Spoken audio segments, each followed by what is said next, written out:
बात है 23 मार्च 1931 की, जब भगत सिंह, सुखदेव और राजगुरु को फांसी दी गई थी। अब बड़े सवाल ये उठते हैं कि क्या भगत सिंह, राजगुरु और जो सुखदेव थे उनकी फांसी को हटाने के लिए या उनकी फांसी को रद्द करवाने के लिए गांधी ने कोई कोशिश नहीं की। ये बड़े सवाल आज भी गांधी से लोग पूछते हैं और इतिहास हमेशा गांधी से ये बात पूछता रहेगा। लेकिन इतिहास के पन्नों से कुछ अहम सवाल और सवाल के जवाब हम आपके लिए लेकर आए हैं। गांधी के आलोचक इन तीनों की फांसी का इल्जाम गांधी के मत्थे ही डालते हैं। तो क्या सच में फांसी गांधी की सबसे बड़ी नाकामी थी? फेसबुक, व्हाट्सएप पर खूब मैसेज चलते हैं। अगर गांधी चाहते तो भगत सिंह को फांसी से बचा सकते थे, लेकिन क्या भगत सिंह, राजगुरु और सुखदेव की फांसी गांधी ने जानबूझकर करवाई या होने दिया? इन तीनों नौजवान क्रांतिकारियों को लोग खूब जानने लगे थे। एक तो जेल में कैदियों के अधिकारियों को चलाई गई लंबी भूख हड़ताल, और फिर कोर्ट ट्रायल में जो उनका मिजाज था, जिसके बाद लोगों के सामने वो प्रसिद्ध हो गए थे। 17 फरवरी 1931 जब गांधी और वायसराय इरविन के बीच बातचीत हुई। लोग चाहते थे कि गांधी तीनों की फांसी रोकने के लिए इरविन पर जोर डालें और इरविन समझौता ही रद्द कर दे। लेकिन गांधी ने अपना पक्ष रखते हुए इरविन से कहा कि सुखदेव, राजगुरु और जो भगत सिंह हैं उनकी फांसी को सजा को कम कर दिया जाए और उन्हें फांसी ना दी जाए। वायसराय ने कहा कि ये तो बहुत मुश्किल है, लेकिन फिर भी मैं ऊपर बात करूंगा। गांधी का मानना था कि वायसराय के साथ बातचीत हिंदुस्तानियों के अधिकार के लिए उसे शर्त रखकर जोखिम में नहीं डाला जा सकता। गांधी मानते थे कि इन तीनों की फांसी है जो उसे सिर्फ उनकी फांसी को रोकना हिंदुस्तानियों के साथ खिलवाड़ होगा, हिंदुस्तानियों के अधिकारों के साथ खिलवाड़ होगा। इस मुद्दे पर हमारी बातचीत से संबंध नहीं है। उन्होंने कहा कि जिस प्रकार से देश के अंदर अभी माहौल चल रहा है, वो भगत सिंह, राजगुरु और सुखदेव के साथ देश की जनता खड़ी है और देश को जल्द आज़ादी मिल जाएगी। अब इस मुद्दे से वैसे तो इरविन समझौते के साथ कोई बड़ा संबंध नहीं था, लेकिन मौजूदा माहौल को बेहतर बनाना चाहते हैं तो आपको भगत सिंह और उनके साथियों की सज़ा कम कर देनी चाहिए। इरविन ने कहा कि मुझे खुशी है कि आपने इस तरीके से मेरे सामने इस बात को उठाया। सजा कम करना तो मुश्किल होगा, लेकिन उसे फिलहाल रोकने पर विचार किया जा सकता है। इरविन ने सेक्रेटरी ऑफ स्टेट को भेजी अपनी रिपोर्ट में गांधी के साथ हुई इस बात का जिक्र किया।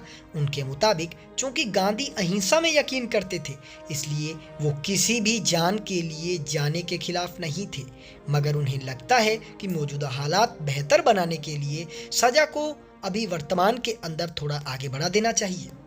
लोग आलोचना करते हुए गांधी ज़्यादा से ज़्यादा सजा को कुछ वक्त के लिए रोकने की अपील कर रहे थे, लेकिन सजा खत्म करवाए जाने की कोशिश भी गांधी कर रहे थे, लेकिन वो ऐसा नहीं करवा पाए। ना वो सजा को आगे बढ़वा पाए और ना ही सजा को कम करवा पाए। एक और चीज़ ये थी जो भगत सिंह, राजगुरु और सुखदेव के खिलाफ जा रही थी, वो माफ़ी मांगने के खिलाफ थे। उन्होंने किसी भी रियासत से माफ़ी मांगने से सख्त इनकार कर दिया था और इसी के चलते गांधी ने उन्हें माफ़ी का कहा तो उन्होंने साफ मना कर दिया। 29 अप्रैल 1931 को सी विजयराघचारी को भेजी गई चिट्ठी में गांधी ने लिखा, इस सजा को कानूनी वैधता को लेकर जस्टिस सर तेज बहादुर ने वायसराय से बात की, लेकिन इसका भी कोई फायदा नहीं निकला। इसका मतलब है गांधी और उनके साथियों ने भगत सिंह, राजगुरु और सुखदेव की साथियों को बचाने के लिए कानूनी रास्ते भी तलाश रहे थे, मगर उन्हें यहाँ भी कामयाबी नहीं मिली। वो जानते थे कि सजा रद्द करवा पाना तो मुश्किल है, इसलिए माहौल बेहतर करने के लिए उनको सजा टालने की अपील कर रहे थे, ताकि फिलहाल सजा रोककर उनकी सजा को दूर कर दिया जाए और बाद में कोई ना कोई हल निकाल लिया जाएगा। गांधी को लग रहा था कि अगर ऐसा हो जाएगा तो शायद अंग्रेजी हुकूमत राजगुरु, सुखदेव और भगत सिंह की फांसी ही माफ़ कर दे, सजा ही माफ़ कर दे। गांधी कोशिश कर रहे थे कम से कम कांग्रेस के कराची अधिवेशन तक सत्ता और सजा को रोकने की कोशिश कर रहे थे, लेकिन आपको बता दें कि गांधी किसी भी कोशिश में कामयाब नहीं हुए। गांधी ने इरविन के सामने ये मुद्दा दूसरी बार 19 मार्च 1931 को उठाया। मगर वायसराय ने जवाब दिया, उनके पास कोई ऐसी वजह नहीं है जिसे बताकर वो सजा को रोक सकें या कम कर सकें। फांसी की तारीख को आगे बढ़ाना ये राजनीतिक वजहों से अब नहीं हो सकेगा। सजा की तारीख को आगे बढ़ाना अमानवीय होगा। गांधी ने फिर कोशिश नहीं छोड़ी। उन्होंने आसिफ अली को भगत सिंह, राजगुरु और सुखदेव से मिलने जेल मांगा और उनसे एक वादा चाहते थे गांधी। वो कह रहे थे कि वो हिंसा छोड़ देंगे।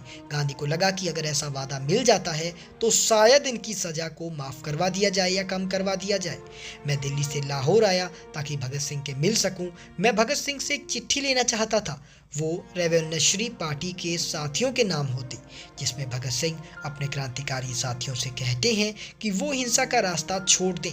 मैंने भगत सिंह के मिलने की हर कोशिश की, लेकिन मैं नाकामयाब रहा। गांधी अपनी किताब में लिखते हैं कि मैं बहुत कोशिश कर रहा था, लेकिन वायसराय भी नहीं माना और भगत सिंह ने भी माफ़ी मांगने से साफ इनकार कर दिया। इसलिए वो गांधी कराची अधिवेशन के लिए रवाना होकर देर कर रहे थे ताकि भगत सिंह की सजा को वायसराय से बातचीत कर सकें। और वायसराय से बातचीत कर 21 मार्च 1931 को रॉबर्ट बेंजर ने न्यूज कर्निंग में लिखा, गांधी कराची अधिवेशन के लिए रवाना में देरी इसलिए कर रहे थे ताकि वो भगत सिंह और वायसराय से एक साथ बात कर सकें।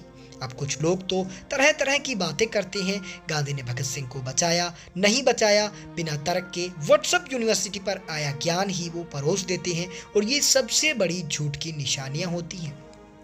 अब हमने आपको कड़ी से कड़ी जो खबर थी वो बताई। भगत सिंह की फांसी को रुकवाने के लिए गांधी जी ने बहुत कोशिश की, लेकिन उनकी इतनी कोशिशों के बाद, तमाम कोशिशों के बाद भी गांधी कामयाब नहीं हुए। और गांधी को दोषी ठहराया जाना गलत भी होगा, लेकिन भगत सिंह की फांसी को याद भी किया जाना चाहिए। वो भी एक ऐसे क्रांतिकारी थे जिन्होंने देश के लिए फांसी के रस्से को चूम लिया। जय हिंद, जय भारत।